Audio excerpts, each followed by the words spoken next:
Hi guys, Writing for Children Monday morning lesson. I'm just checking my numbers. Lesson 16. Wow, 16 already. Hope you're learning something from my lessons. Hey, I really like the stuff on the Marrow Thieves. I went through it this morning. Very good, very sensitive points. I like everything I read. I like the stuff about the understanding of the lessons that it teaches us about Indigenous communities. I love the stuff about love and about the older generation and about the different kinds of love. And anyway, I found it very moving and very good choices of quotes. So good work on that. You know you have a new question on the Marrow Thieves for this week. What did you learn? Okay, so I've mentioned that already in the Mayo message. Okay, I want to finish up. Remember, I was doing that first lines. So anyway, I'm back home this week. So I want to read you a few more first lines and talk about them. I'm just going to select, rather than just going through the list, talk about why they work. Okay, so this one is only 4 words and it's dialogue. I look so ugly. I don't think I read you that one last time. It's just that it's a kind of feeling that, particularly girls would be likely to have it, but it could be a boy that would have it too, right? I look so ugly. But it's a lot to do, I think, with sort of female sense of body. I just read a French YA short story about a girl who has terrible acne and what that's like, and being called pizza face, but it's really her own sense. And actually, she ends up in the story, which is interesting, taking Accutane. And I've never read that in a story before, and the effects of the Accutane and how her skin burns really easily. So some of you may have had that experience too. But it's the first time I've read about it in a YA story, so I thought that was interesting. Okay. I think I will read you other ones that start with dialogue also. Where's the one I liked? Okay, here it is. AT, if you want somebody for a friend, what do you have to do?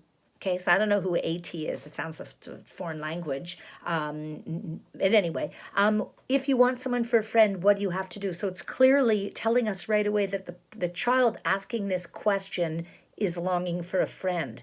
And that came up in last week's memories also, the whole question of friendship being very, very important for all of us, but that's an interesting thing to explore in YA also, right? So what does it mean to have a friend? And how does it make life easier, obviously, but also sometimes harder? And what if the friend wants you to do something, you're not sure you want to do it, peer pressure? This comes up quite a bit.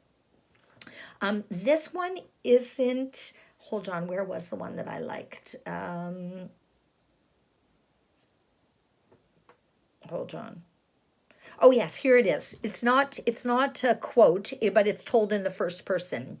In 20 minutes, I, Maynard Chan, will be on national television, okay, as an opening line for a book. As soon as I read that, I'm like, wow, I want to know what happened.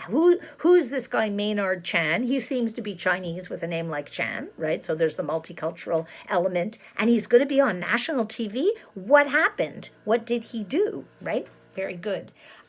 This one, again, not dialogue. When I was a girl, I wanted to be a cowboy. So introducing us, first of all, it's told in retrospect, which you could do if you want it to be someone older looking back at being a teenager. It's one option for YA. But I wanted to be a cowboy, and this idea of somehow this kind of an unusual fantasy, and clearly about a girl that's not taking on the typical gender roles. It's rainy and foggy and boring and gray.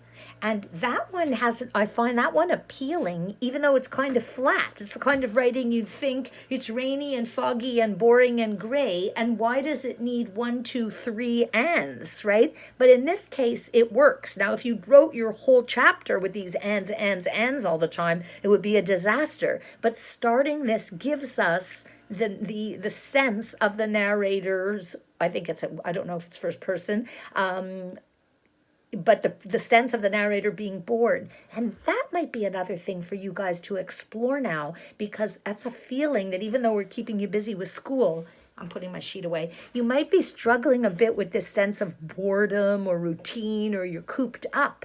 And that might be something worth exploring in your stories. Okay, so that's it for today's YouTube lesson, and I'll be back tomorrow. Keep posting, answer that question this week, and I look forward to our work together. I have to say, for the Marrow Thieves, I got some insights from you guys, so thank you very much for that. Okay, have a good day, good beginning of the week. Talk to you tomorrow. Bye.